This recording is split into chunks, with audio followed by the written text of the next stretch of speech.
पश्चिम महाराष्ट्र देवस्थान समितीच्या वेबसाईटवरून करवीर निवासिनी अंबाबाई मंदिरासंदर्भात आक्षेपार्ह मजकूर प्रकाशित करण्यात आल्याचा धक्कादायक प्रकार समोर आलाय।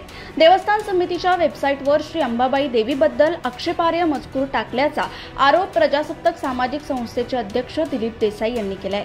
शिवाय यांनी हा प्रकार उघडकीस आणून याबाबत जुना राजवाडा पोलीस ठाण्यात तक्रार देखील दाखल केली आहे।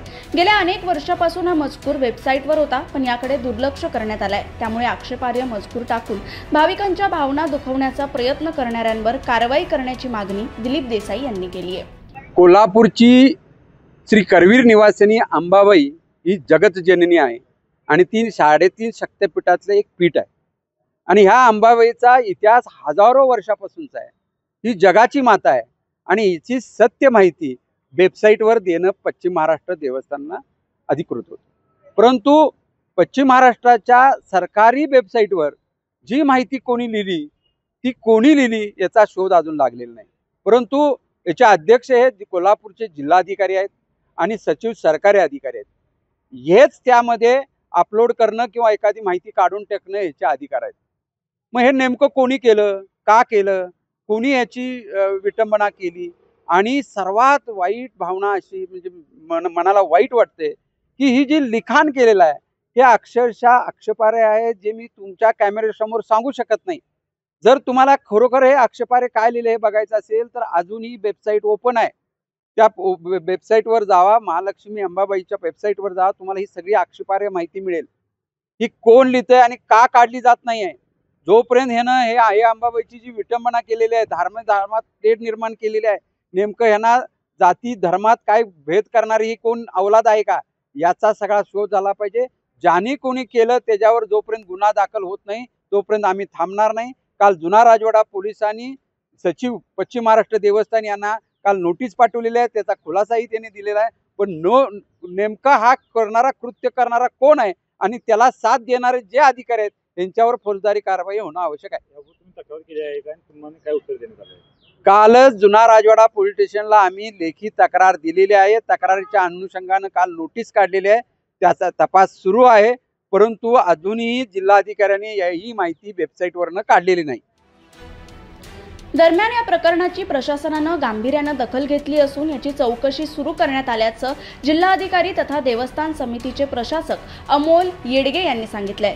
संबंधित मजकूर तात्काळ वेबसाईटवरून हटवण्यात आला असून दोषींवर योग्य ती कारवाई केली जाईल असंही अमोल येडगे यांनी माध्यमांशी बोलताना स्पष्ट केलंय।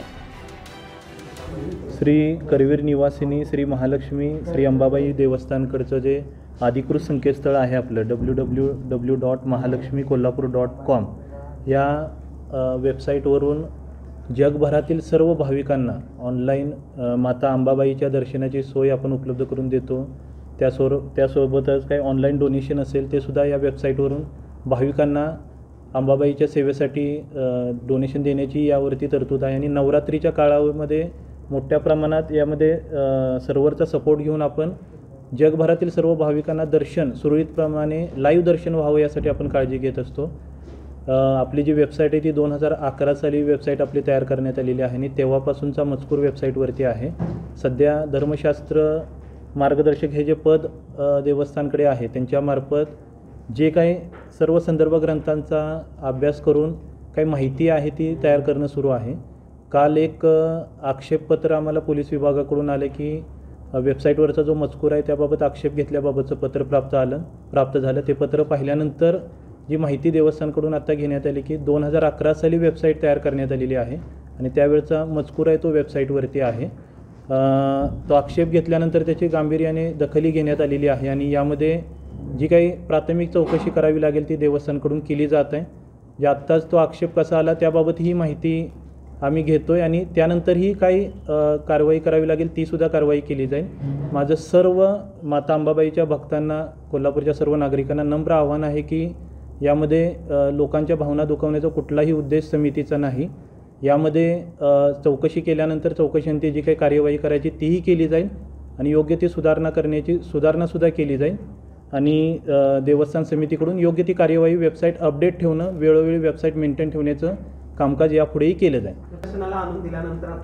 आता हे लक्षात आल्यानंतर हा विषय पूर्णपणे सेन्सिटिव्ह आणि लोकांच्या भावनेशी निगडीत असतो. त्यामुळे हे लक्षात आल्यानंतर तात्काळ त्यावरती उपाययोजना करणं हे महत्त्वाचं पहिलं काम आहे. आणि यामध्ये चौकशी करून काय असेल ते चौकशीमध्ये निष्पन्न होईल, चौकशीही केली जाईल. आणि माझे सर्वांना विनंती आहे की आपण चुकीची माहिती पसरवणं किंवा या विषयाबाबत गंभीर दखल प्रशासनाने, जिल्हा प्रशासन म्हणून सुद्धा घेतली जाईल, देवस्थान समितीकडून सुद्धा याबाबत दखल घेतली जाईल आणि लोकांच्या भावना दुखावल्या जाणार नाहीत याची पुरेपूर काळजी घेतली जाईल आणि चौकशी करून पुढची कारवाई केली जाईल. सर, योग्य मजकूर येईपर्यंत हा मजकूर हटवण्यात येणार आहे. ती कार्यवाही कालच देवस्थान समितीने केलेली आहे. आणि यासोबतच अजून एक गोष्ट आमच्या निदर्शनास हे वेबसाईट आणि हे सर्व पाहताना लक्षात आले की काही चुकीचे ॲप किंवा ऑथेंटिक नसणारे ॲपवरून काही भाविकांना चुकीच्या पद्धतीने अभिषेकबाबत देणगी घेणं किंवा चुकीच्या पद्धतीने पैसे मागण्याचे सुद्धा प्रकार काही आमच्या निदर्शनास आले की